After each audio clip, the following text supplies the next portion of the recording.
Olá, queridos, canal Apocalipse Final dos Tempos, 11 de agosto de 2025. Amados, nesse vídeo eu vou compartilhar uma pequena parte de um vídeo do profeta Brandon Biggs, em que ele fala que nós estamos entrando em um momento de coisas grandiosas, que de um Rosh Hashanah para outro haverá uma aceleração de acontecimentos. Rosh Hashanah é a festa das trombetas que nesse ano começa no dia 22 de setembro, no pôr do sol, e vai até 24 de setembro, também no pôr do sol. Então ele fala de uma aceleração de acontecimentos. Estamos à beira de algo grandioso. Haverá julgamento na casa do Senhor e também no mundo. É tempo de se acertar com Deus. Vulcões entrarão em erupção de uma forma muito violenta, lugares sem água e animais morrendo, manipulação da chuva em outros locais, por conta disso, grandes enchentes, muita neve, furacões que vão se apresentar de uma forma inacreditável, abalo nas finanças. Ele fala nesse vídeo de avivamento na África e fala de uma forma geral, de aceleração de acontecimentos. Nesse vídeo, ele não fala no arrebatamento, ele fala que haverá uma aceleração de acontecimentos de um Rosh Hashanah para outro, ou seja, de uma festa das trombetas para outra. Ok, amados, vamos ao vídeo. E a palavra e o Senhor me disse: setembro será o mês para se lembrar pela aceleração no reino espiritual. Uma aceleração no espírito. Agora, o que isso significa? Setembro, um mês para se lembrar. Uma aceleração das coisas de Rosh Hashanah a Rosh Hashanah? Ele disse: prepare-se, você vai começar a ver coisas que nunca viu. Como dores de parto, você vai ver. É a posição de empurrar. Sem mais dores de parto, o bebê chegou, é a hora. Empurre! Ele disse: Brandon, quero que você vá, pois haverá muitas pessoas começando a ir para casa, porque o julgamento começa primeiro na casa do Senhor. E não se trata apenas do pregador atrás do palco que está traindo a esposa ou o marido, ou seja lá o que estiver acontecendo. É sobre todo o corpo. Pois ele disse: o inimigo, o tempo da semeadura e da colheita está acelerando. É sobre isso que conversamos. Ele diz: o tempo da semeadura e colheita acelera, Brandon. Ele me alertou. E o que semear, vai colher. À medida que vemos o período de tempo e a aceleração das coisas acontecerem, conforme o tempo vai ficando cada vez mais curto, como a porta do barco. Assim como foi nos dias de Noé, assim será quando o Filho do Homem voltar. À medida que vemos a porta da arca se fechando, é como se talvez estivesse indo. Você mal consegue ver, mas sabe que estamos à beira de algo grandioso. Estamos à beira de algo grandioso. As primeiras gotas de chuva estão apenas começando a cair em nossas testas. E então eu te digo tudo isso porque eu tenho uma urgência. Eu tenho uma urgência em te dizer: muitas pessoas vão começar a ir para casa, idosos e nem tão idosos assim. E você vai pensar: por quê? O que aconteceu com isso? Hollywood, vai chover sobre os justos e os injustos. Tempo de semeadura e colheita acelerando para os justos e os injustos. Não se trata apenas da igreja, mas o julgamento começa primeiro na casa do Senhor. Mas você verá isso no mundo também. Políticos ruins, estrelas corruptas de Hollywood, músicos tocando. Você verá o improvável. Você vai pensar: o que está acontecendo no mundo? Quem partiu? E não é por uma praga. É simplesmente vai ser tipo coisas malucas, sabe? Então quero que você acerte o seu coração com o Senhor. E eu não tento assustar você. Eu tento preparar você. Eu avisei vocês sobre a guerra. E esse foi um tema principal no nosso vídeo de ontem à noite. Sobre o que o Senhor nos alertou a respeito de Zelensky e a provocação ao urso. O Senhor disse: não force o urso, presidente Trump. Seja cauteloso em como você. Trate o urso com cuidado. Trate o urso com cuidado. Lembra disso?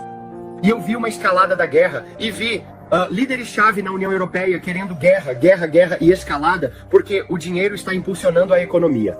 E eu vi o primeiro-ministro do Canadá envolvido nisso. E eu vi o barril de petróleo tentando negociar petróleo, tentando trazer estabilidade para a economia canadense, porque a economia do Canadá está ruim. Em má situação, o Senhor me mostrou. E então eu vi o Monte Fuji explodir. E o Senhor disse que seria o equivalente a uma grande explosão atômica. Enorme. Esse foi um evento destrutivo massivo, e quando aconteceu, vi a economia do Japão ruir por causa desse desastre natural que estava prestes a acontecer, e aconteceu de repente, e como se ninguém estivesse, não sei se eles estavam prevendo isso ou não, mas a maioria dos civis não.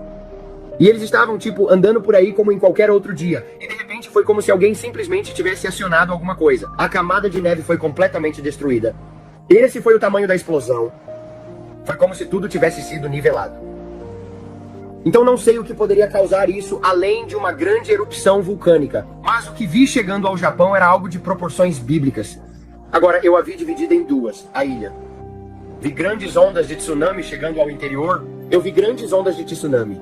Eu vi um vulcão enorme com mais de 1,6 km de diâmetro nas águas do Oregon, prestes a explodir. Vi todo o litoral do Alasca em chamas por causa de algum tipo de gás natural ou algo que subia do solo. Não sei o que aconteceu. Eu não quero acrescentar ou tirar nada do que vejo, mas por algum motivo tudo estava em chamas desde a Colômbia Britânica até o Alasca. Toda a linha costeira estava em chamas. Agora, eu não entendo o motivo, mas era muito interessante porque o fogo avançava bastante para dentro. Então, o Senhor nos alertou ontem sobre uma grande seca e um verão muito quente para a Austrália. Eu sei que vocês não estão nos meses de verão, mas o Senhor me disse: vocês precisam orar por chuva, pois eu até vi cangurus e gado sem água suficiente, lugares com lagoas e cisternas secando. Eu vi rachaduras no solo tão grandes, rachaduras enormes pela falta de vapor d'água, por não haver mais água ali. Ele me mostrou a ópera de Sydney, e eu vi que estava quente, e você pode saber quando vê as ondas de calor subindo do chão. Eu vi tudo isso na Terra. E então eu oro por um derramamento do Espírito Santo, não apenas pela chuva natural, mas também porque nós vemos essa manipulação do clima. Lembrar?